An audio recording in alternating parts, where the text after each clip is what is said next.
Hello students, welcome to science class. How are you all? I hope you all are safe and fine at your homes. Now let's start today's science class. We have learnt about the satellite of the earth. So earth has one natural satellite, that is moon. तो हमने moon के बारे में पढ़ा था. Moon के बारे में हमने क्या पढ़ा था कि मून जो है वो अर्थ की नेचुरल सैटेलाइट है और मून की खुद की कोई लाइट नहीं है. वो सन की जो लाइट है उसे रिफ्लेक्ट करता है. Then surface of the moon के बारे में हमने पढ़ा था कि मून का जो सरफेस है इट इज़ नॉट स्मूथ नहीं है. ठीक है, उसमें भी फ्लैट प्लेन्स और हाई माउंटेन्स है. And the first person who go to the moon was Neil Armstrong and Edwin Aldrin who first landed to the moon. Now और हमने पढ़ा था कि मून पे लाइफ एग्जिस्ट नहीं करती क्योंकि मून पे एयर भी नहीं है और वाटर भी नहीं है और वहाँ पे हमारी अर्थ जैसे कोई एटमॉस्फेयर नहीं है. And moon take 27.3 days to make one orbit to the earth. Earth से रिवॉल्व होने में वो 27.3 days लगाता है. Then gravity of the moon. Moon पे ग्रेविटी अर्थ से 1/6 है. सो अगर आप मून पे जाते हो तो आपका वेट भी 1/6 हो जाएगा और आप जंप भी ज़्यादा ऊंचा कर सकते हो. Then tides due to the moon. So people who live near the sea very well know about the cycles of tides. उन्हें पता होता है टाइड्स की साइकिल के बारे में. So when the surface of the sea rises, अगर सी का सरफेस राइजेस ऊपर जाता है, there is a high tide. है ना, जब लहरें ऊंची हो जाती है, so it is the high tide. And when the surface of the sea falls in the low tide,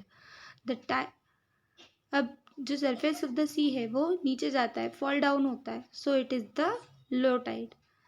the high tide and the low tide occur once in every 24 hours. 24 hours में ये Tide high और low होते हैं. The gravity of the moon influences the sea और ocean water causing high and low tides. अब ये किसकी वजह से होता है? It is because of the gravity of the moon. वो ही सी को अट्रैक्ट करता है to cause high and low tides.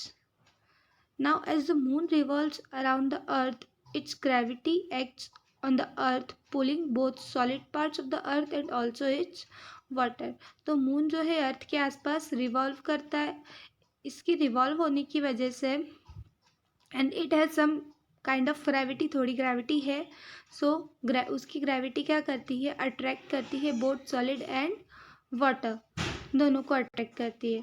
तो the pull exerted on the water is greater than the force on the solid. अब जो अट्रैक्शन है वो वाटर पे ज़्यादा रहता है सॉलिड से. So water on the side of the earth facing the moon is pulled towards the moon.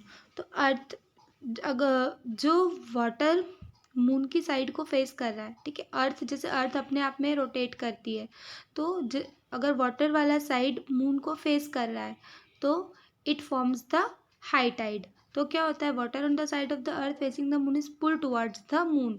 वो मून की तरफ पुल्ड होता है, खींचा हो जाता है उसका. So this forms the high tide. इसकी वजह से क्या फॉर्म होता है? हाई टाइड फॉर्म होता है. This At the same time, the earth itself is also pulled slightly towards the moon. अब उसी टाइम पे अर्थ भी थोड़ा बहुत पुल होती है towards the moon, मून की तरफ. This causes a high tide on the opposite side of the earth. इसकी वजह से अर्थ की अपोजिट साइड पे हाई टाइड होता है. Between these two high tides, the water level in the ocean is lowered because the water has moved to the region of high tides. So the water in this region form low tides. अब तो जो sides वाली up and down वाली जो side है वहाँ पे क्या होता है? हाई टाइड्स होता है. तो अब जो टू साइड्स पे वाटर होता है वहाँ पे फॉल डाउन होता है. So it faces the low tides. तो वहाँ पे क्या फेसेस होते हैं? लो टाइड्स के. ठीक है, water falls down in the sea. So between this two tides the water level in the ocean lowered, कम हो जाता है ओशन का water level. So the water has move to the region of the high tide. क्यों? क्योंकि जो water है वो हाई टाइड के रीजन में मूव करता है and form the low tides. तो इन एरियाज में कैसा क्या क्या रहता है? लो टाइड्स. अगर यहाँ पे हाई टाइड्स है तो इन एरिया में लो टाइड रहेगा. समटाइम इक्लिप्सिस, ग्रहण. Eclipses, the sun, the moon and the earth lie in a straight line. Sun, moon और अर्थ ये तीनों स्ट्रेट लाइन में लाई करते हैं. एज अ रिजल्ट अर्थ और the moon cast is shadow.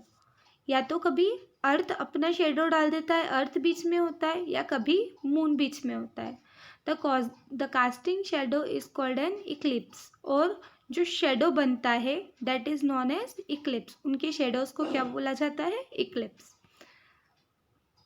Lunar eclipse. Lunar eclipse, चंद्र ग्रहण. When earth comes between the sun and the moon. Sun और मून के बीच में अर्थ आ जाती है तो क्या होता है? लूनर इक्लिप्स होता है. So in this case the lunar eclipse the shadow of the earth falls on the moon. तब क्या होता है? जो अर्थ का शेडो है, क्योंकि मून किससे लाइट ले रहा है? सन से. तो अर्थ का शेडो उनके बीच में आ जाता है, सन और मून के. देन अर्थ का जो शेडो है वो मून पे साफ दिखाई पड़ता है. So that is lunar eclipse. वो क्या होता है? लूनर एक्लिप्स होता है. When the earth shadow covers the moon completely. अगर अर्थ के शेडो की वजह से मून पूरा ही कवर हो गया then it is known as total lunar eclipse. तो उसे क्या कहा जाता है? टोटल लूनर एक्लिप्स कहा जाता है. If the earth shadow covers the moon partially. अगर अर्थ का जो शेडो है वो मून को पार्शियली आधा कवर कर रहा है तो उसे क्या कहा जाता है? Partial lunar Eclipse. ठीक है. अगर पूरा कवर कर दिया तो टोटल लूनर इक्लिप्स, और अगर आधा ही कवर किया तो it will be partial lunar eclipse. Now solar eclipse, सूर्य ग्रहण. Sometimes the moon cast its shadow on the earth. But कभी क्या होता है? तीनों सेम लाइन में लाई कर रहे हैं तो कभी मून बीच में आ जाता है. ठीक है. अगर जब मून बीच में आ जाता है तो मून का जो शेडो है वो सन की तरफ जाता है. इन this case it becomes the solar eclipse. When the sun cannot be seen at all, it is called total solar eclipse. तो हम अर्थ से सन को कभी पूरा नहीं देख पाते.